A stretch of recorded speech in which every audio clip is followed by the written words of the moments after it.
Yeah. Hey everyone, it's Jay. And Sean. And look who it is. It's Matt. And Matt.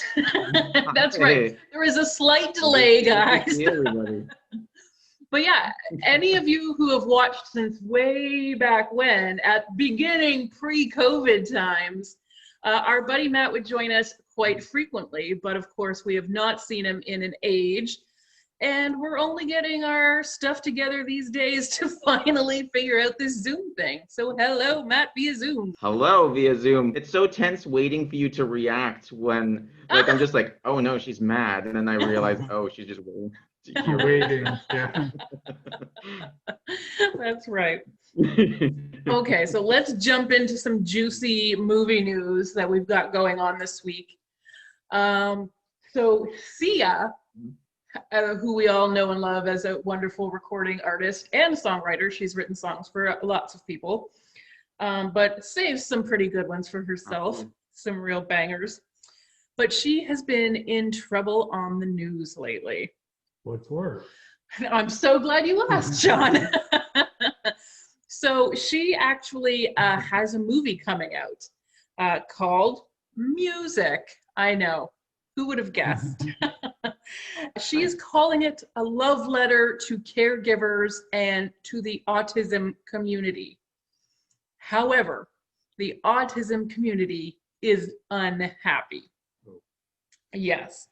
So this one filmed actually quite some time ago. It stars Kate Hudson.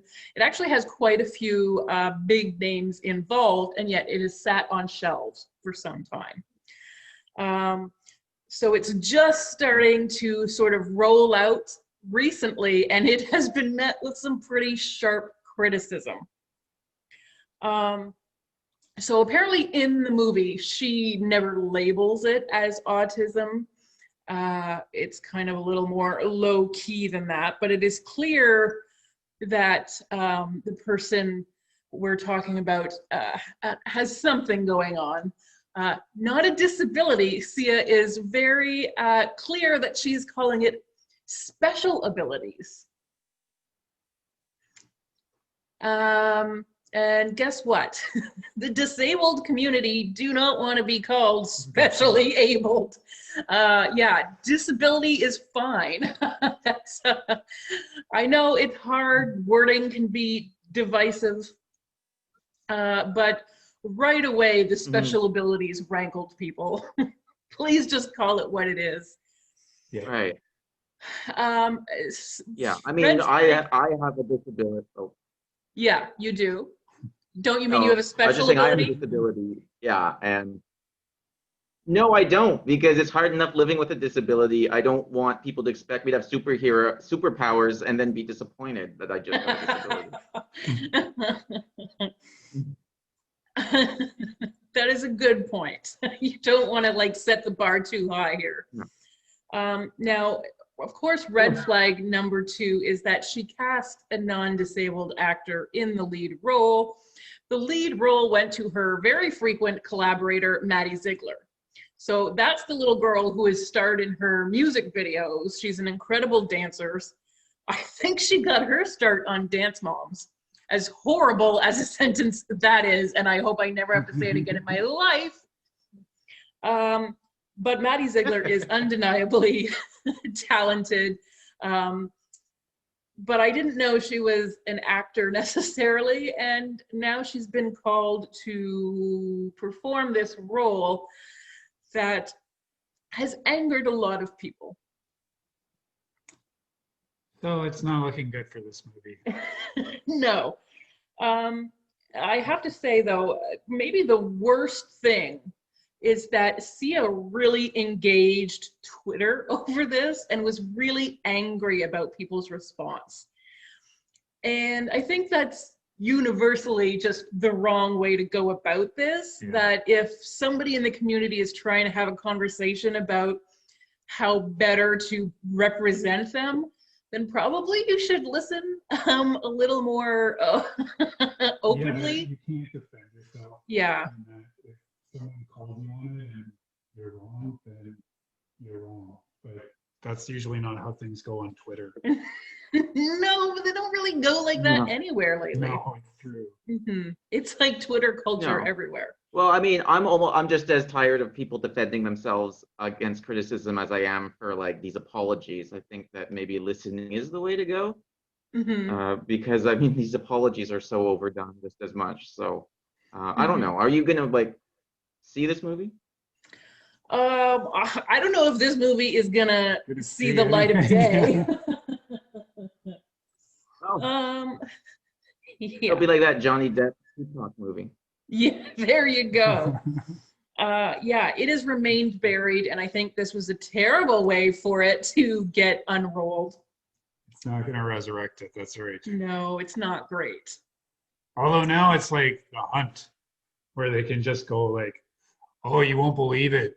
Go see this movie that everyone's talking about and be outraged about it. Okay, fair, thank you. Yeah. Well, I'm way more likely to see this movie now because until this conversation, I never would have heard of it. Good. You haven't been on I'm Twitter. still not going to see it. Yeah. Yes. So yes, Sia was super defensive, very angry at people, very proud of the work she'd done, felt like she'd done a lot of research for it, did want credit for having cast some people in the roles, but she said she originally had an autistic woman in the role who like freaked out on set and couldn't do the job, and she thought this was a more compassionate way. Which, what not to say. She also mentioned her involvement with Autism Speaks. And she felt like, even though this organization came on board well after the movie was already in the can, she felt like, well, they've kind of given it their complicit blessing, you know? However, Autism Speaks is extremely polarizing within the autism community. A lot of autistic people do not appreciate Autism Speaks whatsoever. They feel like that organization really wants to fix them or else dispose of them, which is not a great way to have gained any trust. Yeah. So this has been really a PR exercise in just what not to do, things just snowballing away from you. Don't go defensive. That's never the route. Never. So neither of you had heard about this. Nope. No. Oh, news to me. I was surprised when you said Sia made a movie. Okay. Fair enough. So the next one we'll talk about probably will be less surprising. It's The Witches. Oh, yeah. So The Witches is that Roald Dahl adaptation with Anne Hathaway, also a very deep cast, lots of good people in that one, but also drew a lot of criticism from the disabled community. Because in the film, Anne Hathaway, who is like the biggest witch of them all, when she takes off her gloves or whatever, she's got only a few fingers.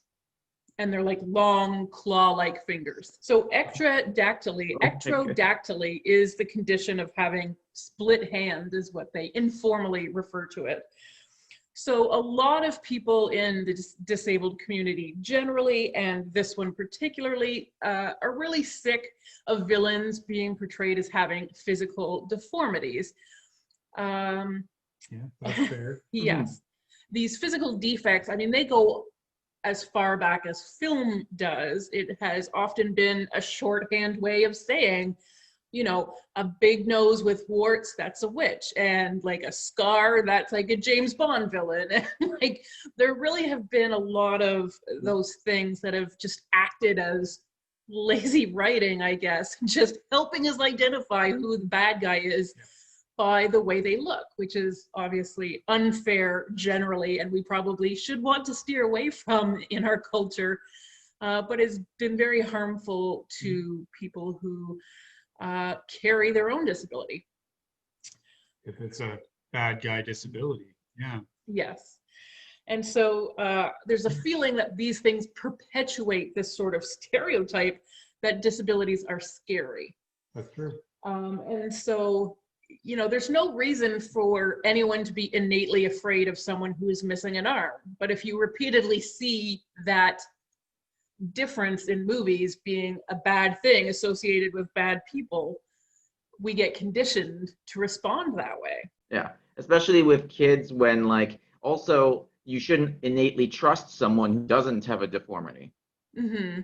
That's You right. should only innately trust them if they have candy.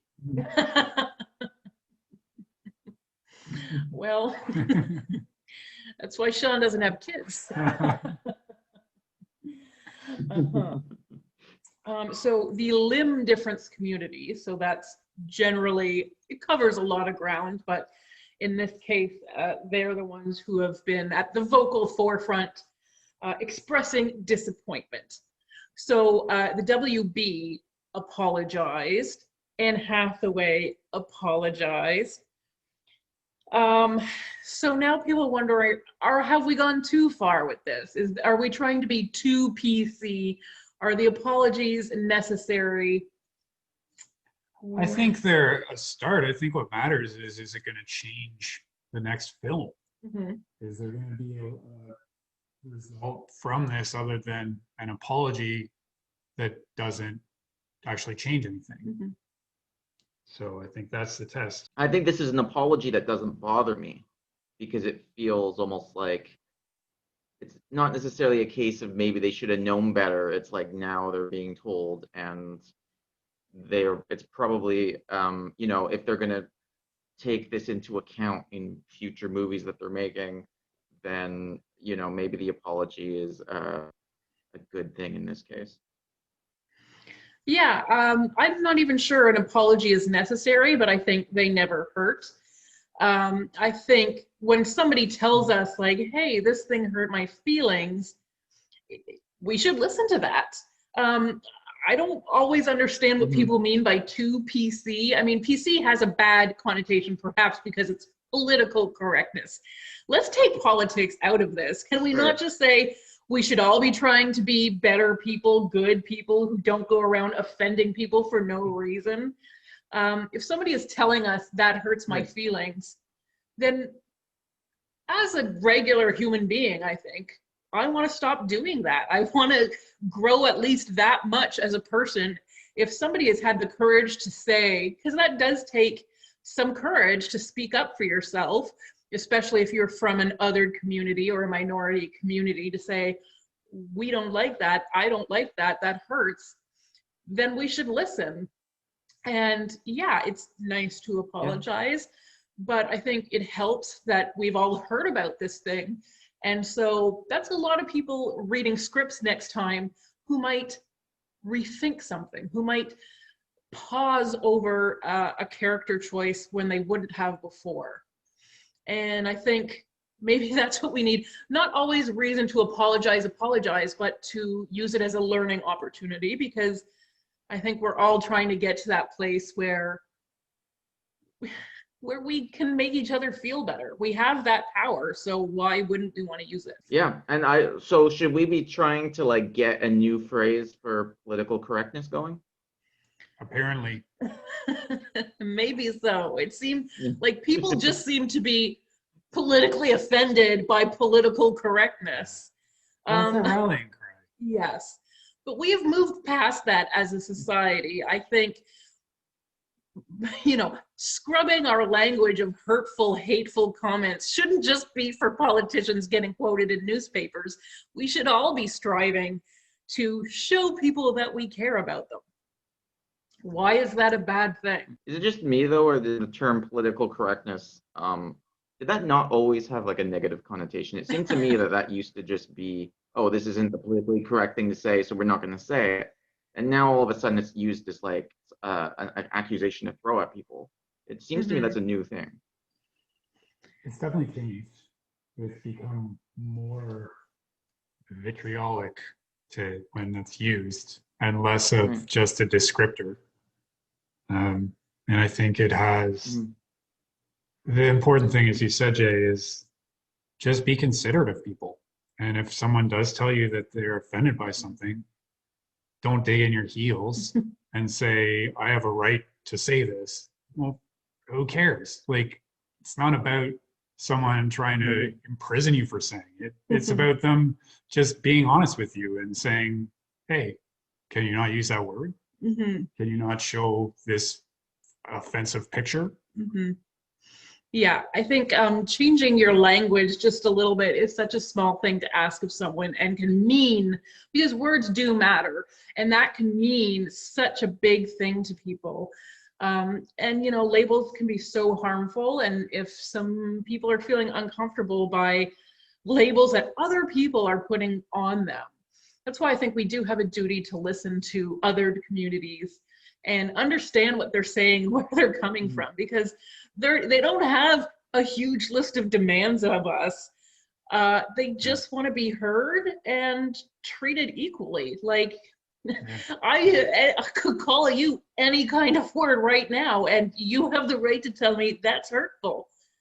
That's all it is. It's kind of kindergarten stuff. It is the golden rule.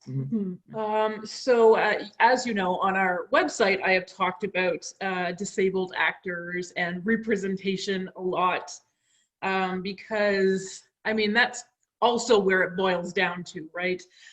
We've talked a lot recently about women in film and how women's stories aren't getting told, and there aren't enough women filmmakers. And even million-dollar actors are not making as many millions of dollars as their male counterparts. And people of color, if they're not in on the decision-making process, then those stories aren't getting told, or they're not getting told well, and they're just getting white saviored, and, you know, the Green Book happens. So I think people with disabilities are really feeling like they've been on the bottom of that list of priorities. I think that's true. Of people getting uplifted. And there are only about 5% of movie characters with disabilities, even though in real life, you know, that actually falls anywhere between 20 and 40%, depending how you define it. Certainly there are a lot of invisible disabilities in the world, but 5% is a very small number. And of the 5% of disabled characters, only 3% of the 5% are portrayed by disabled actors. Which is a big shortcoming. Yeah. When you're talking about 40% of those roles, are 40% of those few roles are going to people who have that disability. And if you have that disability and you want to be an actor, that's your only chance, right? Yeah, like that's your role. You're not getting the other ones because that person's not disabled. Yeah, and that number is actually probably is inflated to what it sounds like, because, for example, they give Will Arnett credit because he is someone with addictions who has portrayed someone with addictions. So that is technically a disability. But of course, when we say disability, we're thinking about actors in wheelchairs, or with cerebral palsy, or with a limb difference. A visible disability. And so those numbers are actually much, much smaller. Much smaller, because I can think of many movies that have an addiction issue in that. And sorry, actors, but odds are if you're an actor, you've had an addiction. Go ahead. Sean's telling it like it is. Matt, please save us. Well, I was just saying that I don't have any inherent problem with anyone portraying someone with addictions. It's these visible disabilities where, you know, it's like you said, it's like sometimes they're going to have no choice but to only play roles with those disabilities, and that's why they need to be represented in the stories. Like, anyone can play someone with addictions if they research and stuff like that, because anyone who has overcome addictions can play someone who's never had an addiction. It's true. Yeah. So I think we need to get the addictions out of those stats. Well, they should be out of the stats. Yeah. I mean, it's hard because addiction is a disability. Well, I think certainly we have seen, especially with CG, where, just for example, Charlize Theron portrayed somebody who had no arm, because you can just put a green sleeve on and the arm disappears. fake it. Yeah. But certainly if we had had someone on board on the witches with an actual limb difference, they might have spoken up before the movie even got made and been able to intervene. And I think, you know, that's the level where representation really matters, because there's no one better to think of these things than the people who are going through it themselves. So that's why we really need to have at all levels, not just women, not just people of color, but an actual representation of the world we live in, because those are the people who are going to more accurately tell the stories that are attempting to be made about them.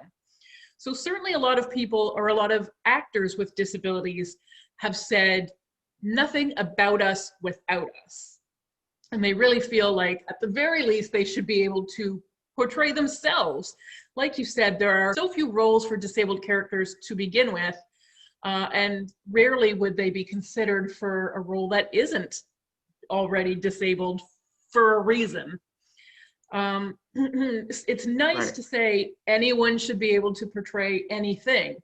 And while I believe that that is true in theory, think about all of the actors, still some today, who won't come out of the closet for fear of only being allowed to portray gay people because they are gay. I think when you have a visible disability, though, you don't have the option of going in a closet. You get what you can get. And until there's a way to equalize that playing field, I think we really need to be very careful about representation and making sure those roles do go to people who can play them with authenticity, but also just so that we can see them up on the big screen, because I think we're only starting to understand how much that actually matters, having people be seen. I thought it was interesting because Octavia Spencer, who is Anne Hathaway's co-star in The Witches, spoke out about having authentic representation. And I just thought it was interesting because she's been pretty vocal about people of color and women having equal pay and the Me Too movement. And I just thought she's got so much on her plate, you know, for her to take this on as well is a lot. But of course, that's what happens when we let somebody like Octavia Spencer in the room.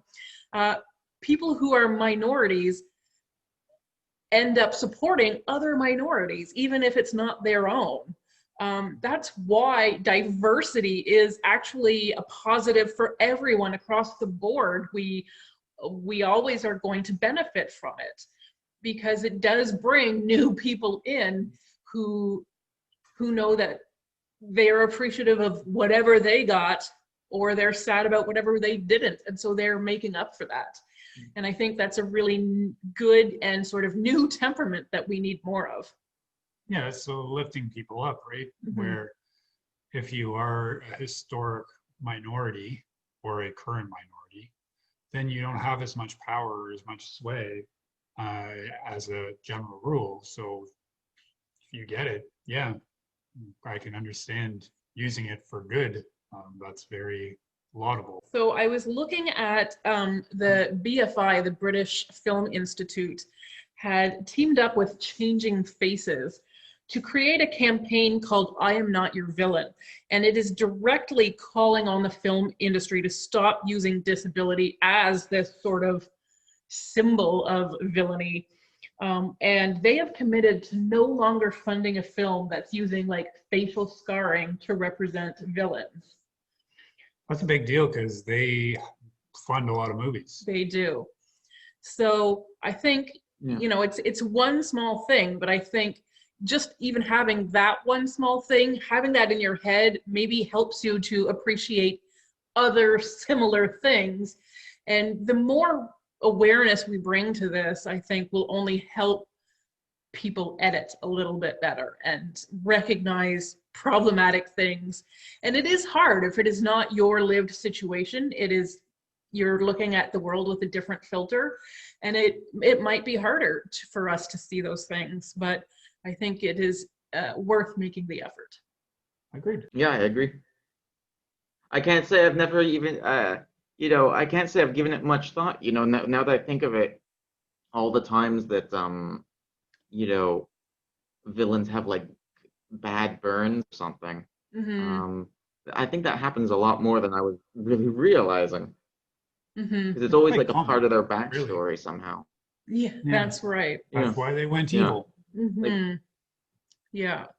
Yeah, like anyone who's been literally burned wants to like get back at the world, according to cinema, I guess. Mm-hmm. And as That's a right. Batman fan, I'm really just trying to find a way to make it that this isn't Batman's fault, because I feel like Batman villains is a big part of this, and Batman's Sure. been going for a long time. So I'm hoping that it's someone else's fault. It's probably Batman. Well, listen, Batman was originally told in comic book form, and you have a much, you have to communicate with very tiny panels. And so, of course, they would develop shorthand to help visually tell the story with as few words as possible. But when we make the jump to the cinema, you know, we've got 2 hours. We don't have to be as economical. We really can tell a different kind of story, I think, when we jump to film. Yeah, well, Yeah. it's a shortcut that we should not use. There you go.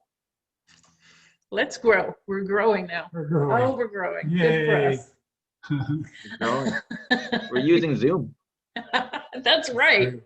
It's we're having an amazing day. Good for us. All right. Thanks everyone for watching. We really appreciate you tuning in and bearing with us through these new Zoom bumps. Take care, everyone. Bye. Bye.